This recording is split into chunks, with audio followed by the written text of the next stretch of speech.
Well, hello and welcome to Working Lunch, the SLO Chambers weekly series where we give our community the opportunity to connect with some of the exciting people and things happening in our region. I'm Jim D'Antona, President and CEO of the SLO Chamber, and today we'll be sitting down with Joe Tarica and Ray Riordan, two of the key leaders at the Tribune.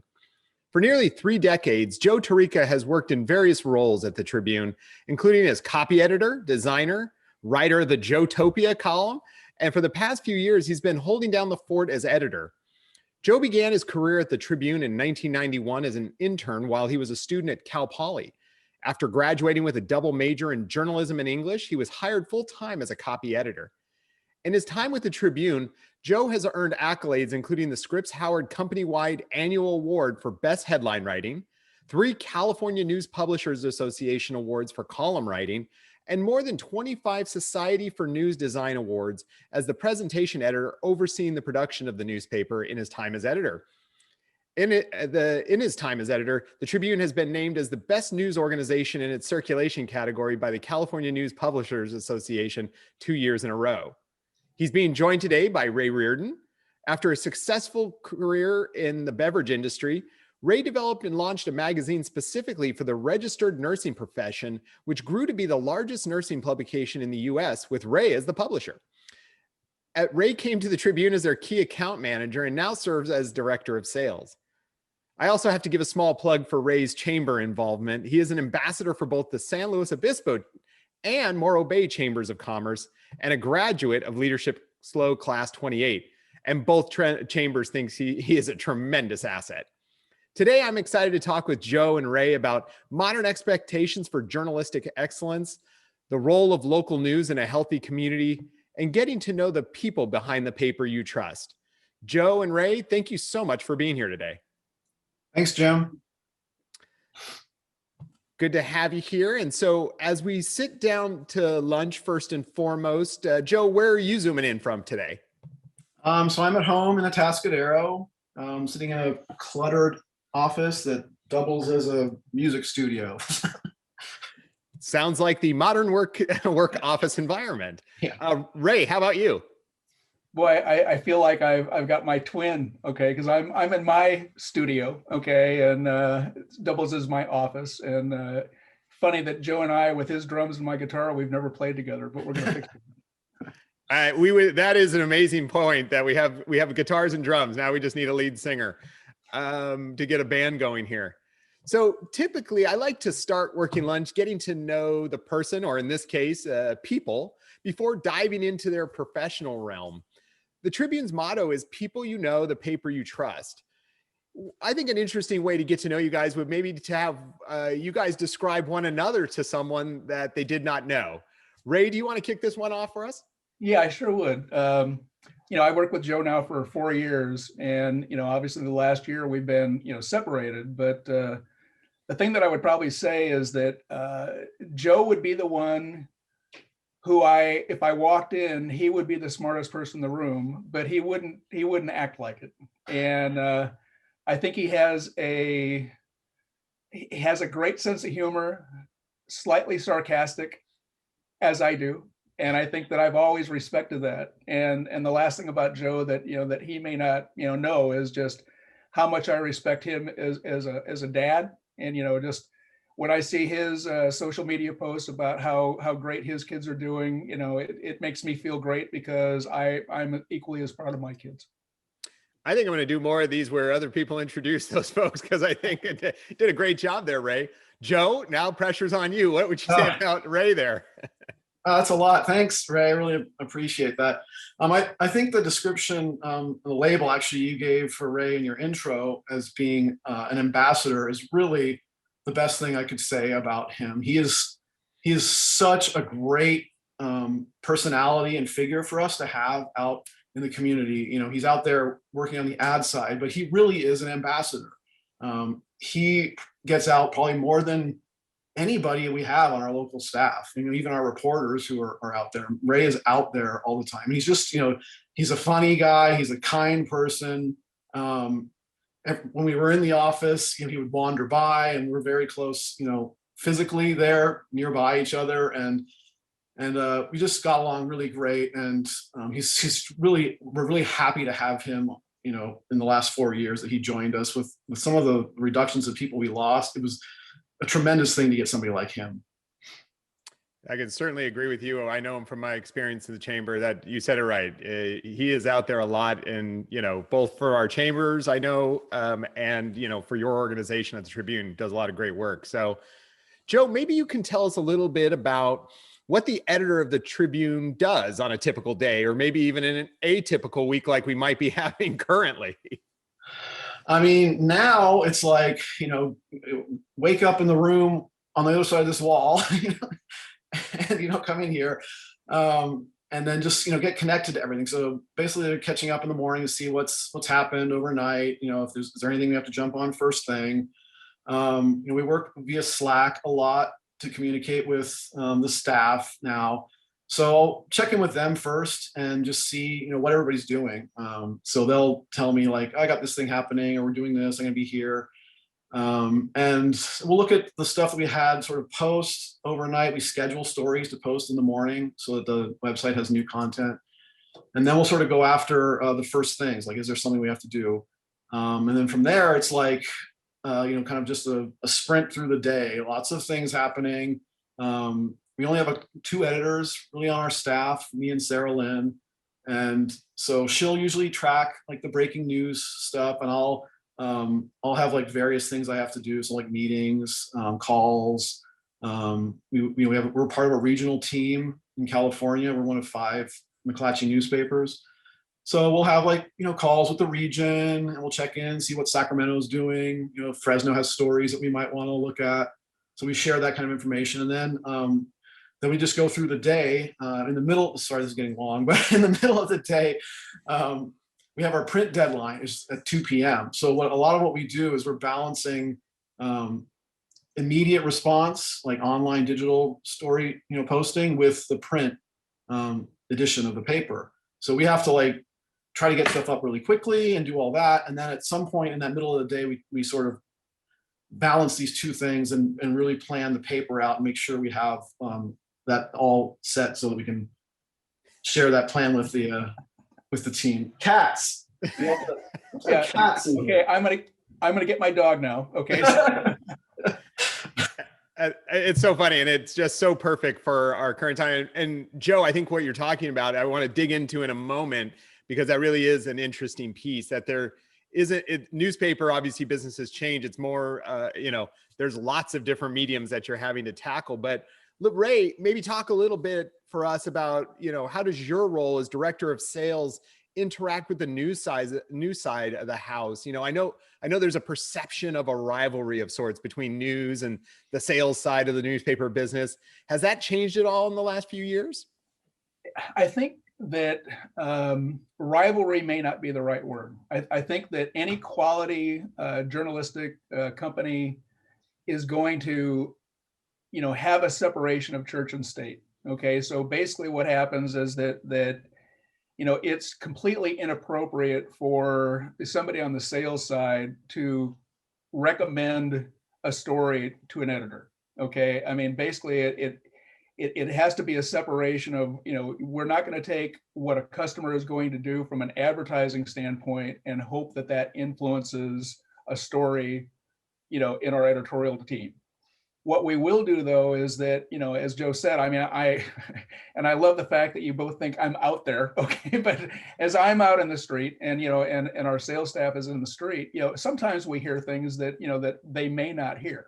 So we have a very, very specific path to editorial, and it has nothing to do with trying to influence the editorial. It's just that if we hear something, I have the opportunity to talk to Joe, or talk to our writers, sometimes even just our photographers. Okay, is that if I know from my experience that this might be something, we send it over, but very, very clear when I'm talking to a client that that I'm not that guy. You know what I mean? It's just I handle the advertising, the marketing side of it. They know far better than I ever would whether it had an editorial hook, whether it had legs. Okay, and it's just something that it's a blessing for me, because I do have that experience in the past to know where that line is. We're also very blessed that anybody that works for us is going to learn where that line is. And, they don't have to be taught by Joe because it's going to come from me. We're just not going to cross that line on any circumstance. Well, I think it's fabulous to hear that conversation about the firewall that exists, or the idea that there's a path for the stories. And again, it as a trusted organization in our community, that's I'm sure it gives a lot of people great faith in the Tribune and the work that goes on there. And so obviously you both have a bit of experience in the industry. Maybe you can talk a little bit about some of the most significant ways that things have evolved since you first started, or maybe even over the last 12 months for COVID. Joe, do you give us a few thoughts on that? Yeah. So I've been at the Tribune since full-time since '93, like you said. So that's 28 years now. And it really was an arc of a time of change. Basically, I went from producing the newspaper as an afternoon paper alone, just the paper, pre digital. And, we would type on these old computers, and we'd send out print the things, and we'd paste up, the paper, everything like that. So the original way it was done for a long time, not the original way, but for many decades, it was done that way. And starting with that, going through to desktop publishing. So pagination occurred, and we got to shift off of that. And all of these, each one of these sort of steps went from that. Then the internet sort of, became big, and then the website became big. And then, the emphasis started to shift. And all through that period, it was learn a new thing, give up something here, transition, become more efficient. And, we went through sort of what I would call the heyday from probably for the industry was in the early 2000s, when everything was at its peak. We still had all of the advertising, Craigslist really taken off as much yet. But the internet was coming up, and it was, providing us with new resources and abilities to do things. And, then the recession hit after that. And it's been since that time, in the last decade, it's been a real struggle of reimagining and figuring out what the future looking forward is going to be like. Sure. And Ray, just thinking about that, and from your time in publishing, from what you see happening, have you seen a lot of that same transition from your work in sales and advertising have to change? Well, I think that it used to be a fairly easy job for a sales rep. Okay, as Joe said, in the heyday, that the newspaper either did go or had the perception that it went to everybody. Okay, so so that was the first thing. And we didn't have the digital aspect of it. We would, if somebody ran an ad in the publication, they got results. It was a money machine. It really was. There's no getting around it. And I was not with the Tribune at that time. I was my own company, right? So it was just something that we had double-digit growth year after year after year. It was a great, wonderful experience. The thing that happens though is that when the recession hit, exactly what Joe was saying is that that forced a necessary change in the industry. And it made us all better, actually, okay? Because, even though I wasn't with the Tribune, we still went through the contraction. We still went through having to make, necessary changes. The blessing for me is that, that I lived in Silicon Valley during the technological boom, and I owned the domain nurse.com. Can't go wrong, okay? So, it was relatively good for us at that time. Now what we see, though, is that there's just so many different ways to reach the public and give them the information. The big important thing is making sure that the information we provide is quality. And as long as Joe's doing his job, which he does great, no matter what the different modalities that we're dealing with, it makes our job easy. If editorial is not good and content isn't quality, nothing else happens from a sales perspective. So thank you, Joe. Thanks, Ray. Well, I will say all of us at the Chamber here, our board, our staff, we're a huge believer in the importance of local news to a healthy community. I'd love to talk a little bit about what you see as the most important thing you do at the Tribune. What is your ultimate mission? As media and news consumption has changed, has delivering on that mission evolved, Joe? Yeah, I mean, the method of delivering has evolved, and changed. The mission has not changed. In fact, it's more important now than probably it's ever been. And the mission is, informing the public, and knowing that we have, basically, in defense of our democracy, that we have, a citizenry that has truthful, honest, reliable information about the things that are important to them in their lives. And that can range from, what's happening at City Hall and holding, public officials accountable, to, what things are changing in their daily lives, like what's happening to the corner store, like what businesses are coming to your community. People care a lot about that. It's very important. And we have the ability now to tell these kinds of stories faster and in new ways with, video and tools we didn't have before when we were just a print paper. But we also have competition from a lot of other sources. Anybody can be a publisher now, and some of them you can rely on, and they're good, and a lot of others are just spreading rumors, or they're just making trouble. And so it's really tough when you see the contraction in the industry, when in such in an industry that's so important to a core facet of this country, that we are still trying to look out for those priorities. And it's harder. It's harder than it's ever been. It's more important than it's ever been. And we're trying to get more creative as we go. Well, and I would agree with you 100%. I think that's so true. What you're talking about, it's never been more important, especially to find those trusted sources like the Tribune. And maybe you could talk real quickly about, Joe, about when it comes to deciding what makes the cut, what is printed versus digital or not covered at all. What are some of the major factors you consider there? Yeah, I mean, a lot of that is like when we talk about with audience, like what does the audience need or want? So as far as what goes in the paper or on the website, we basically use most of what we do, what we would put on the website will appear in the paper. With the size of the staff now, we need kind of everything that they're producing, to go to fill the paper, and because we want the paper to be as local as possible. That's my goal. My goal is like a local front page. I would rather not have to rely on, the wire services, because that's not our mission. So in terms of like what we're doing there, we're trying to get everything into both locations and need it all there. But there are things that we just can't do that we used to do. We used to have space in the paper and resources on the staff to cover more smaller issues. Like we would accept things from people, and we would publish the little announcements, the awards, the kind of like refrigerator journalism, you might call it, the thing you would cut out and put on the fridge. We just can't do those things. We really have to emphasize putting our resources in the highest value locations. That's exactly, what I get out of the great work you guys are doing.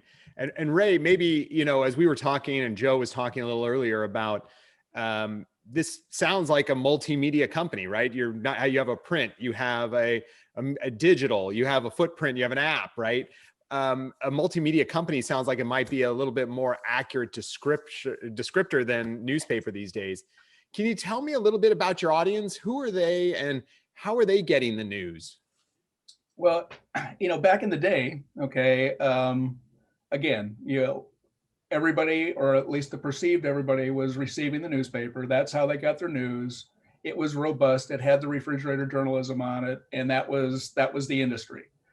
Now what happens is that we have to be it's almost prescriptive. Okay. And the way that I kind of look at this is that, and this is by no means, comparing myself to a doctor or a nurse, but at the same time, there isn't a one size fits all when you're trying to help a customer. So basically what happens is that you have to go through a process. And the one thing I will tell you with McClatchy is from the training standpoint that our sales staff goes through, we are so good about becoming good listeners and good questioners. So, I mean, in my next job, I'm going to go into the editorial because I've got that whole, the questioning is such a good thing, because if you ask the right questions, you can actually prescribe the right mixes of modalities that they can be served, so that, that it may be a print ad for a retail customer, but it may be, something entirely different from a political standpoint. It may be something entirely different from, an event, all these things. It may be one of them, but usually it's a combination of all the things that we can do. And, and really, from a standpoint of reach, at our heyday, and it was before my time, but we probably reached 100,000 people. I mean, that was our circulation was probably around that. Well, now, we're now, we have months that we're over 1 million unique visitors coming to sanluisobispo.com. We have 5 million page views. We have, and there's, that information is being disseminated on social media. It's being disseminated in the emails that Joe sends out. All that information is reaching so many more people than it ever did back in the day. So, I mean, it really is something, it's such a misconception, because one of those misconceptions is, the newspaper's dead. Newspaper has never been more alive. And I mean it. So. Well, I would agree with you 100%, because it really was, you waited, either you got the paper in the morning, right, or the afternoon, no matter where it was.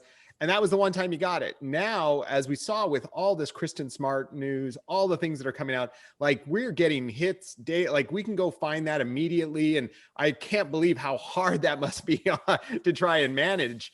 But I would, to me, it actually brings up a really interesting topic that, Joe, you and I talked a little bit about before, is looking down to the road to the future of the Tribune, and looking at, generating resources around the idea of newspapers and philanthropy and some of those things that you were doing during COVID to try and, get the paper doing all the great work that it's doing. What do you see as the future there? And what does that look like down the road? Yeah, thanks for addressing that. I mean, that really is the area that we're most like trying to get creative right now, because we feel like we've held the line enough. We've reached a point where we can hopefully feel like we're stable at this level, but that's a lot.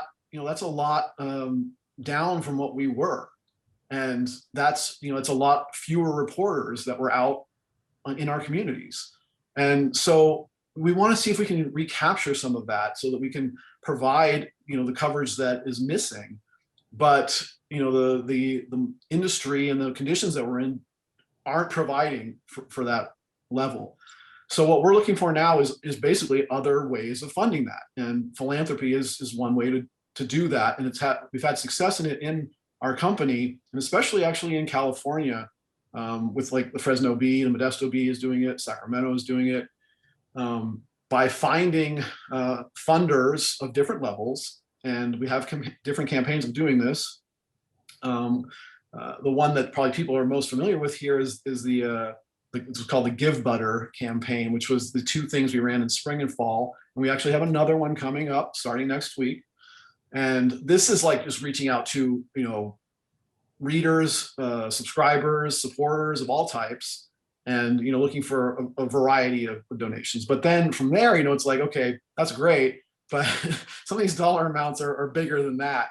And so, we're looking for larger funders, and we're trying to come up with ways to, cobble together enough money to fund additional reporting positions. And the one that we're working for now is to really have an exclusive person on the topic of housing and the high cost of living. And we cover this, but we have a reporter on it is split. and has other things she's doing. And we think that one's just a really important topic, and that's what we're trying to get as our first step here. So if there's anybody listening, out there who wants to make small donations, or even better, big donations, we're starting to have these conversations with members of the community. We've been working with the community foundation. We're looking to set up a fund there where people could donate to directly. But we're also looking for other sources, foundations, big donors in the area. So if you have people who are listening on here, we would love to have conversations with you, and we can share, the mission of what we're trying to do here. And it's a little bit difficult because, we're not like a nonprofit, but it's almost like we're becoming a hybrid kind of, like we have a certain level that we can do as a for-profit company, but we also have to serve the community more that we would like to do. And that's where, this philanthropy comes in. And I would assume you're, as donors would want to be a part of this. Again, back to that firewall issue is if you want to see housing, if you want to see education reporting, you want arts reporting, whatever it is, right? Mm-hmm. You can help fund some of that. But in the end, you guys are going to write these stories and do the work that you normally do outside of any influence of that kind of philanthropy. 100%. And that is an important part of the messaging that goes on in that process, that both sides understand very clearly, like how this proceeds. And those funders, come in with a level of trust that, that they are partnering with a professional organization whose record they know. And, while they are looking for something probably on a certain coverage on a topic, they aren't like feeling like they're buying something, I guess you could say, Yeah, absolutely. Well, it's I think it's interesting to see these new ways of thinking of doing the business, because a lot of people think the newspaper business is just that. It's just a business. But like you said, it's a little of both. It's a business, but it's also almost a nonprofit that has to be outside the influence, whether that's government or business or whoever, because if in order to be that trusted source, you've got to be able to do that work. You have to be independent. Yeah. Yeah, absolutely. And the craziest part about this is we already been through a half hour, and I'm like really ready to dig in and actually get to the meat of this. So I unfortunately, we're going to have to end our talk here, but I definitely would love to bring you guys back and get into more of these subjects, and really, because this is really interesting. And I know our community is such a, huge supporter of making sure we're getting our community news. But we always end our working lunch with a final question. So Ray, I'll start with you. What are you looking forward to this weekend? Well,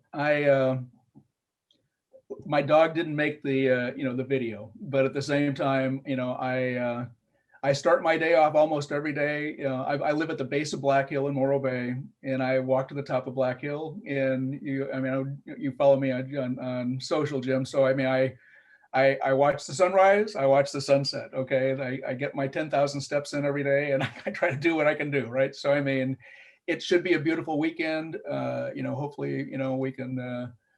Go for a nice ride, somewhere. It's a top-down day, downtown weekend, and just have some fun. But it's been, even from the advertising side, it's been a very, very busy week. That it's funny how that coincides with the newsworthiness of a week, right? It's been an intense week. So I think I'm looking forward to the weekend. A little downtime for you. How about you, Joe? Yeah, I would say I'm not as ambitious as Ray right out the bat there. I'm going to sleep a little longer, I think, tomorrow. I would like that because it's been like very stressful and hectic. But also, actually, tomorrow's my son's 18th birthday. Woo. So that's going to be fun. We're going to celebrate that. And it's been a great week for him. He actually just got off the wait list and into Cal Poly, and he's going to be the 4th family member as a Cal Poly student and grad eventually. So we're looking forward to that. That's fabulous. And just real quick, I got to do this. Joe, what's your cat's name? This one that keeps bothering us right here? Yeah. This one is actually called No-No because he's always getting into trouble. Perfect. That is well. We wanted. I didn't want Nono to have all that screen time without getting acknowledged. And I think they know when they're on camera. Right? They've seemed to figure it out. Well, to both of you, thank you so much for being here. We really appreciate it. And let me say thank you for all the great work you do on behalf of our community and putting out a great newspaper. But again, all the media and coverage you do for our community. Thank you. Thanks. Yeah, we really appreciate this opportunity to talk to you guys. And definitely, if you have another one that you want to do with us, we'd be happy to do it. We can talk more specifically about some topics. Yeah, I think, I had some great ideas in my head, and I think there's more to really unpack here. So we'll definitely have you back at some point. For everyone else who joined us, thank you so much for eating lunch with us. Join us next week where we'll be talking with the president and CEO of French Hospital Medical Center, Alan Iftanuk, about the state of healthcare and healthcare providers on the Central Coast, what he's most thankful for this past year, and what the future has in store for French Hospital. Thank you all for tuning in. We hope you have a wonderful weekend. Stay healthy and safe out there.